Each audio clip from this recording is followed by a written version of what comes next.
તો સુરત સહિત સમગ્ર ગુજરાતમાં ગુજરાત મોટર વાહન વિભાગના ટેકનિકલ અધિકારી એસોસિએશન દ્વારા વિવિધ પડતર માંગણીઓને લઈ વિરોધ શરૂ કરવામાં આવ્યો છે।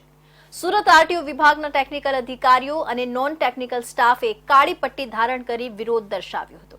આ સાથે જો માંગણીઓ નહીં સંતોષાય તો માસ સીએલ સહિતના ઉગ્ર આંદોલનની ચીમકી પણ આપવામાં આવી છે। સમગ્ર ગુજરાતમાં ગુજરાત મોટર વાહન વિભાગના ટેકનિકલ અધિકારી એસોસિએશન દ્વારા વિવિધ પડતર માંગણીઓને લઈને વિરોધ શરૂ કરવામાં આવ્યો છે। સુરત આરટીઓ વિભાગના ટેકનિકલ અધિકારીઓ અને નોન ટેકનિકલ સ્ટાફે કાળી પટ્ટી ધારણ કરી વિરોધ દર્શાવ્યો હતો।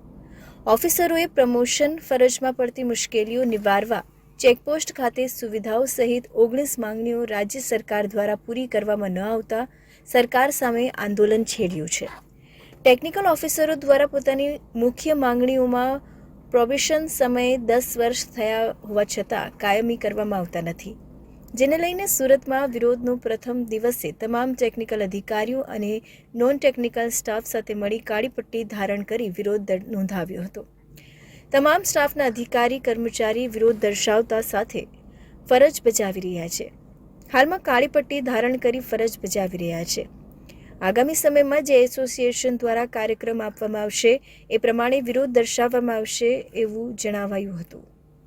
અમારી રજૂઆત એવી છે કે રાઉન્ડ ધી ક્લોક ચેકિંગ દરમિયાન માળખાગત સુવિધાઓનો અભાવ છે, તેમજ અમારા ડિપાર્ટમેન્ટમાં જેટલા પણ ઇન્સ્પેક્ટર્સ તેમજ આસિસ્ટન્ટ ઇન્સ્પેક્ટર્સ 700 જેટલા ઇન્સ્પેક્ટર્સ છે જે લોકો ફરજ બજાવી રહ્યા છે અને તેમને આજ દિન સુધી જે પણ તકલીફો પડી છે એ બાબતે સરકારશ્રીને અમારી નમ્ર રજૂઆત છે કે જેના આધારે અમારા જે પડતર પ્રશ્નો છે એનો નિરાકરણ ઝડપથી આવે।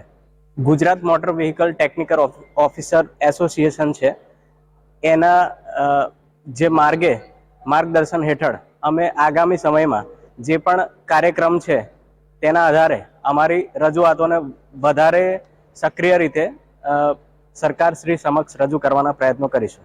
સરકારની રજૂઆત પછી પણ જો માંગણીઓ માટે સકારાત્મક નિર્ણય નહીં થાય તો ગુજરાત મોટર વાહન વિભાગના ટેકનિકલ ઓફિસર એસોસિએશન દ્વારા આગામી સમયમાં આવેદનપત્ર આપવાથી લઈને મુખ્યમંત્રી સહિતના વિભાગોને પત્ર લખી વિરોધ માસ સીએલ સત્યાગ્રહ છાવણી ગાંધીનગરમાં ભેગા થઈ વિરોધ અને સ્વયંભૂ માસ સીએલ પર ઉતારવા સુધીના કાર્યક્રમો આપી વિરોધ નોંધાવવામાં આવશે।